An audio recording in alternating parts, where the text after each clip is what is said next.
서로 치고받고 싸웠던 전반전과 토트넘이 몰아붙였던 후반전의 차이는 무엇일까요? 두 팀의 경기 방식에 따른 감독들의 의도와 전술 변화를 살펴보겠습니다. 토트넘은 브라이튼의 빌드업 작업을 철저히 방해하고 싶었습니다. 수비 지역에서는 상대의 4-2-4 빌드업 대형에 대항하여 1대1 맨마킹 수비 대형으로 상대의 좌측면 빌드업 또는 상대 골키퍼의 롱패스를 유도하여 막강한 수비 듀오 로메로와 반더벤으로 공중볼 경합에서 우위를 차지하고 부지런한 미드필더 자원들로 세컨드볼 싸움에서 승리하여 경기 주도권을 잡고 싶었습니다. 브라이튼은 상대의 압박에서 벗어나기 위해 그들이 가진 모든 수단을 동원했습니다. 그들에게 중요한 것은 먼저 수비라인 빌드업의 핵심 축인 바네케에게 공을 보내는 것이었습니다. 바네케에게 공이 전달될 경우 상대 우측면 뒷공간을 공략하려고 노력했습니다. 우측 풀백 벨트만이 높게 전진하며 바네케가 전진할 수 있는 공간을 만들어주고 민테가 중앙으로 이동해 상대 뽀백을 상대로 5명의 공격 라인을 구축했습니다. 이와 동시에 반더벤 근처에 있던 공미 또는 센터 포워드가 빌드업 가담 움직임을 통해 반더벤을 끌어내고 반더벤이 비운 공간으로 저돌적인 민테가 침투를 시도하면서 단숨에 공격 지역까지 전진하길 원했습니다.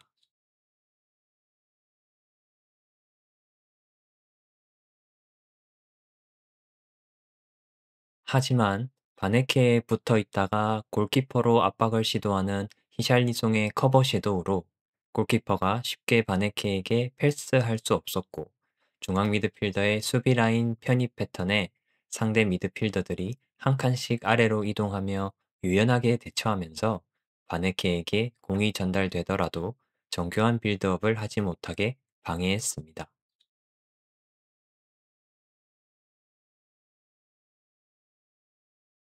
이러한 토트넘의 강력한 전방 압박은 후방에서 4대4 수적 동등인 상황에서 공중볼 경합을 해야 하는 리스크를 감당해야 했습니다. 이 상황에서는 개인의 실수가 곧 개인의 책임이 되기 때문에 선수들에게 부담스러운 수비 방식이었지만 로메로와 반더벤의 수비 듀오를 갖춘 토트넘의 입장에서는 충분히 감당할 만한 리스크였습니다. 브라이트는 공미 또는 센터 포워드의 빌드업 가담 움직임으로 반더벤을 끌어내고 반더벤이 비워둔 공간으로 민테 또는 센터 포워드가 침투를 시도하며 노골적으로 반더벤의 뒷공간을 노렸습니다. 하지만 결과적으로 브라이튼의 롱패스로 인해 발생한 공중볼 경합과 세컨드볼 경합에서 토트넘이 대부분 이기며 토트넘은 높은 점유율의 발판을 마련했습니다.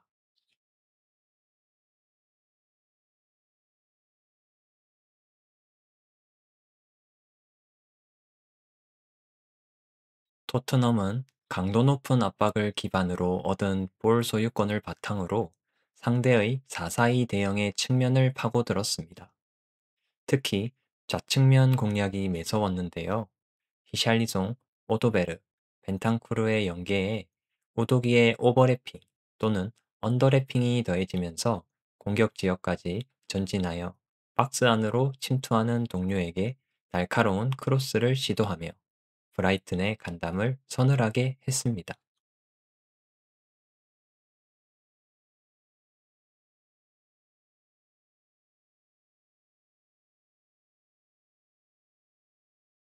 하지만 오도기의 공격 라인 진입은 상대의 뽀백을 상대로 하프 스페이스를 공략하기 좋은 매우 효과적인 공격 방식이지만 잠재하는 리스크가 있습니다. 바로 공을 빼앗겼을 때의 후방 수비 구조인데요. 공격 지역에서 상대를 주저앉히고 과감한 드리블 또는 패스로 상대에게 볼 소유권이 넘어가더라도 공을 빼앗긴 즉시 압박을 가하는 역압박으로 상대의 역습을 억제할 수 있지만 적절하지 못한 역압박으로 상대가 정면을 보게 된다면 치명적인 역습 기회를 제공할 수 있습니다. 또한 수비력이 좋은 풀백이 전방에 올라갔기 때문에 풀백의 빈자리를 채우기 위해 공 근처에 있는 동료가 헌신적으로 수비 가담을 해줘야 하는데요. 익숙하지 않은 포지션에서는 느슨한 플레이가 나올 수 있습니다. 전반전 이른 시간에 상대를 몰아붙이던 토트넘의 리스크가 터졌습니다. 오도베르의 드리블 시도가 민테에게 저지당하면서 토트넘이 역압박을 시도했지만 강도가 낮은 압박으로 중앙에서 빌드업 가담하러 내려온 센터포워드에게 공이 전달됐고 반더벤이 센터포워드에게 끌려 나와 비워진 공간으로 민테가 침투를 시도하면서 상대의 뒷공간, 특히 반더벤이 나온 뒷공간을 노골적으로 노리던 브라이튼이 목적을 달성하게 됩니다.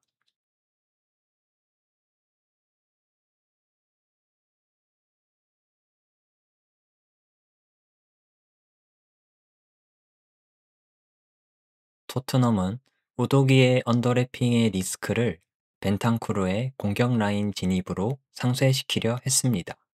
히샬리송이 왼쪽 하프 스페이스로 이동하고 히샬리송 자리에 벤탄쿠르가 타이밍 맞춰 진입하면서 우도기는 뒤에서 이전보다 움직임이 덜한 대형을 기반으로 민테를 상대로 안정적인 수비력을 보여줬습니다.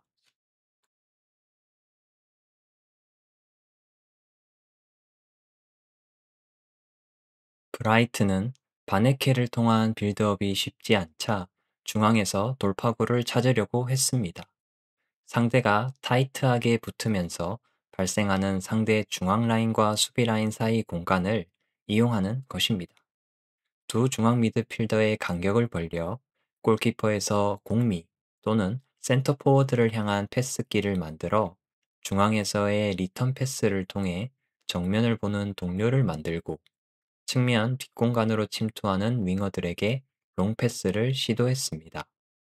상대의 높은 후방 수비 라인의 리스크인 넓은 상대의 뒷공간을 공략하는 것이 이번 경기 브라이튼의 주 목적이 된 것입니다.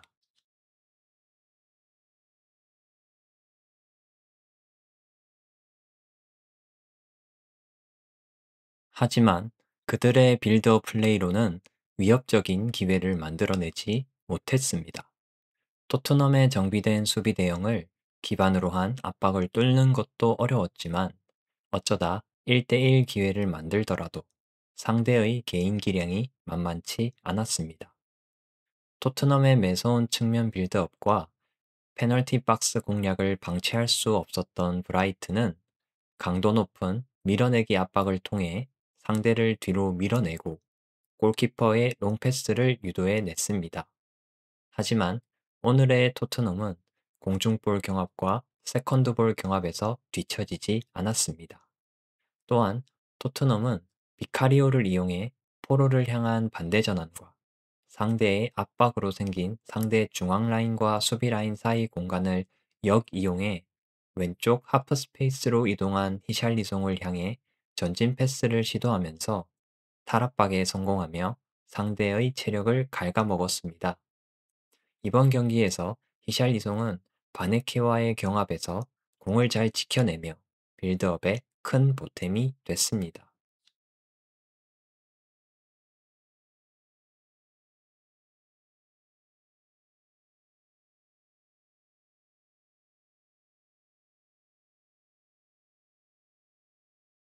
양팀 모두 상대의 빌드업을 방해하기 위해 중앙 지역에서 강도 높은 압박을 통해 상대를 밀어내고 롱패스를 유도했지만 서서히 지쳐갔습니다. 결국 공을 많이 소유한 토트넘에게 자연스럽게 기회가 생겼습니다. 토트넘은 상대의 4-4-2 대형에 대항하여 4-2-4 대형으로 수비라인 선수들이 하프 스페이스에 위치한 히샬리송과 베리발에게 패스를 성공시키면서 측면 플레이를 통해 날카로운 크로스를 많이 시도했지만 득점을 만들어내지 못하고 오히려 상대에게 역습 기회를 제공했습니다. 공을 소유한 팀은 볼의 안정적인 순환을 위해 간격을 벌릴 수밖에 없고 반대로 수비하는 팀은 중앙을 통한 상대의 공격을 막기 위해 촘촘하게 대형을 유지하면서 상대의 실수를 기다리는데요. 브라이트는 상대의 실수를 이용해 공을 탈취하고 촘촘한 대형을 바탕으로 짧은 원투 패스를 통해 중앙을 통해 공격 지역까지 전진하고 중거리 슛을 시도했습니다.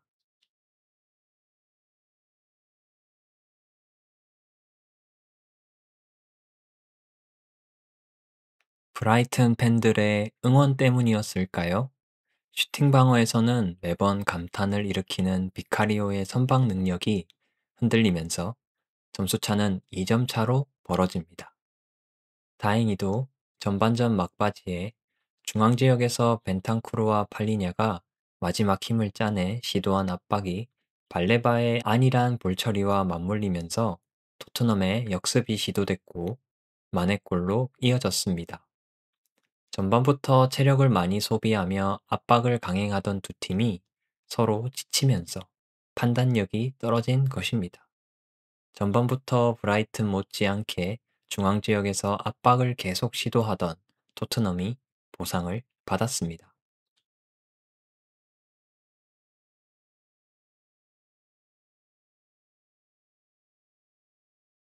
후반전 브라이튼은 전반전과는 달리 후방 수비의 안정감을 높이고 싶었습니다. 공격 지역에서 압박 대응을 갖출 때 베리바를 압박하러 나왔던 덩크는 더 이상 나오지 않고 미토마가 베리바를 먼저 막고 있다가 포로를 막으러 가는 식으로 수비 방식을 변경하였습니다.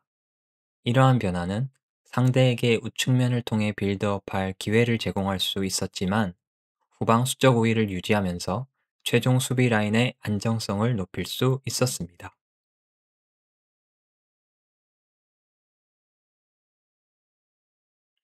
토트넘은 상대의 좌측면 빌드업 유도에 우도기를 전진시키며 반더벤이 전진 드리블할 수 있는 공간을 만들고 우도기와 오도베르의 로테이션을 통해 상대 측면 뒷공간으로 빌드업을 시도했습니다.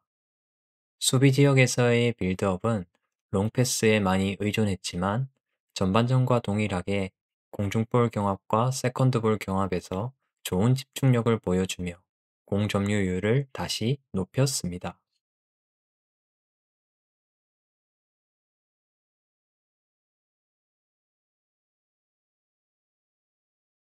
중앙 지역에서는 4-2-4 대형을 기반으로 중앙 미드필더 한 명을 수비 라인으로 편입시키고 풀백들을 올리면서 3-2-5 대형을 만들고 최후방에 있는 골키퍼까지 올려서 상대의 밀어내기 압박에 대항하여 패스 옵션을 만들었습니다. 이를 바탕으로 상대 진영에서 오랫동안 볼을 점유하고 반대 전환을 통해 상대의 체력을 많이 갉아 먹었습니다. 상대가 지치면서 로메로에게 정교한 패스를 할 충분한 시간과 공간이 주어지면 공격 라인 선수들에게 양질의 패스가 공급됐습니다.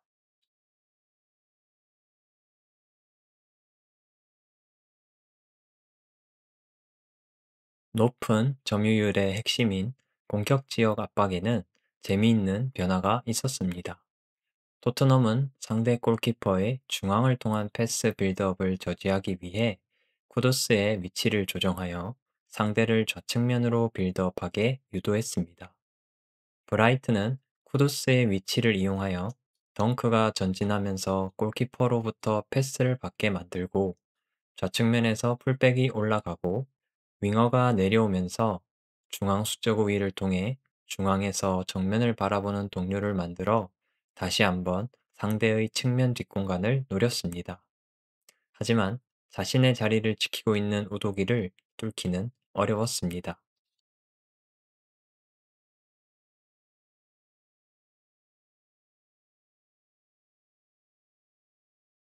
언제나 중앙을 통한 발밑 빌드업은 상대에게 공을 빼앗겼을 때 치명적인 기회를 제공하는 리스크가 있습니다. 브라이튼의 좌측면 빌드업은 양 팀에게 좋은 기회를 제공했지만 어느 팀도 득점으로 연결하지 못했습니다.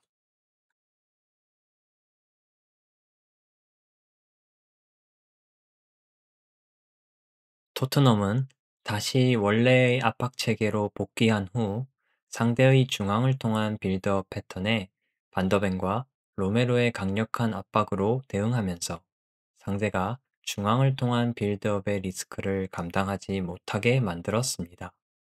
결국 브라이튼 골키퍼는 발밑 빌드업 대신 롱패스를 시도하며 공 점유율을 빼앗길 순 있지만 패스 실수로 인한 실점 리스크를 최소화하는 선택을 하게 됩니다. 상대의 세밀한 수비 지역 빌드업까지 봉쇄하면서 토트넘은 완전히 주도권을 잡게 됩니다.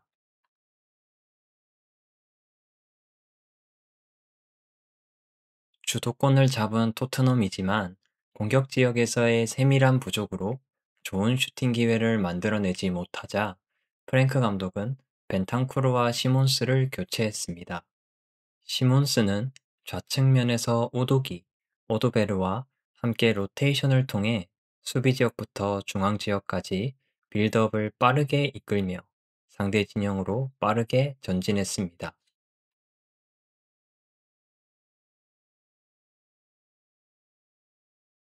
토트넘은 상대 진영에서 3-2-5 또는 2-3-5 대형으로 좌측면 로테이션을 기반으로 시몬스를 중앙 라인과 공격 라인을 오가게 하여 페널티 박스 근처로 양질의 패스를 넣기 시작했습니다.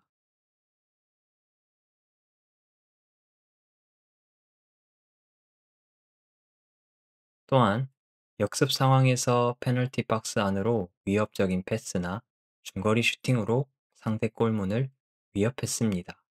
토트넘이 본격적으로 브라이튼의 페널티 박스 공략을 시도하자 휘르첼러 감독은 민테와 코폴라를 교체시켜 5백으로 전환하고 리드를 지키려 했습니다. 5백을 상대로 득점하기 위해 토트넘은 로메로와 팔리냐의 로테이션을 통해 박스 안으로 로메로를 투입시켜 공중볼 경합을 시도하기도 했습니다.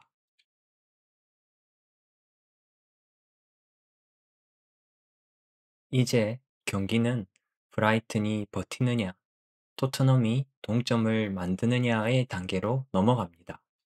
토트넘은 상대의 5-4-1 대형에 대항하여 오도기를 공격 라인으로 올린 3-1-6 대형을 기반으로 좌측면에 많은 인원을 투입하여 박스 안으로 많은 인원을 투입하고 우측면에는 쿠두스만 배치하여 반대 전환을 통해 쿠두스의 1대1 능력으로 상대의 좌측면을 흔들려고 했습니다.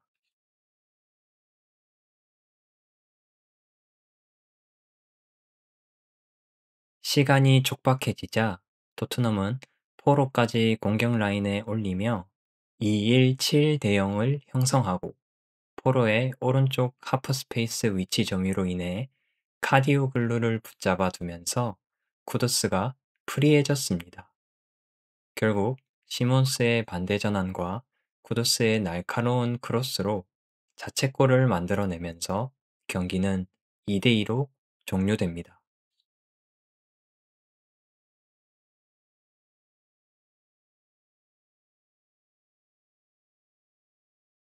브라이트는 후반전 선수 교체를 통해 에너지를 보충했지만 수비 지역에서부터 적극적인 빌드업이 사라졌고 중앙 지역에서 상대를 밀어내는 압박을 제대로 수행하지 못한 데다가 세컨드볼 경합에서 뒤지면서 상대에게 주도권을 내주게 되었습니다.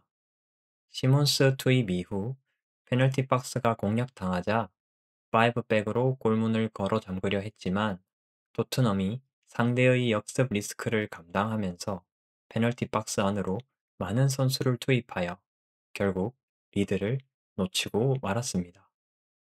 챔피언스 리그 일정까지 소화하면서 체력적으로 부침이 있을 법한 토트넘 선수들은 도대체 무엇을 먹고 있길래 이렇게 열심히 뛸 수 있을까요? 아마도 이 점이 토트넘을 쉽게 꺾이지 않는 팀으로 만들어준 원동력인 것 같습니다. 승리를 한 것은 아니지만 2대0에서 2대2까지 따라잡는 뒷심을 보여주면서 토트넘의 기세는 계속 이어질 것 같습니다. 여러분은 어떻게 보셨나요?